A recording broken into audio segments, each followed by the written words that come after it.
Ogie and Regine Velasquez Alcacid, lalaki raw ang magiging panganay na anak?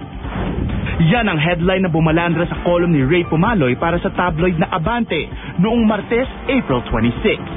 Nag-ugat ang issue sa 41st birthday bash ng Songbird sa mismong bahay nito last week. Marami kasi ang nagsasabi na lalaki raw ang sanggol na dinadala ng singer na ngayon ay 2 buwan ng buntis. Base sa artikulo, idinaan na lamang daw sa biro ni Regine ang mga hula sa kasarian ng kanyang anak. Pero kanina sa Party Pilipinas, in-interview ng Showbiz Central ang kanyang asawang si Ogie para matuldukan na ang issue. Basta sa akin, the baby is, my prayer is that the baby is healthy and the mother is healthy and safe. Sa nasabing panayam, kinamusta na rin namin ang may bahay ng singer-songwriter. Hanggang first trimester, medyo bed rest muna si Regine. But after that, medyo pwede na siguro medyo lakwat siya na konti. Siyempre I have to be there all the time, no?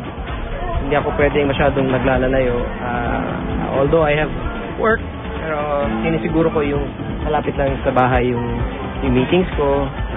Para, siyempre, first 3 months, kailangan talagang nakatutok ko.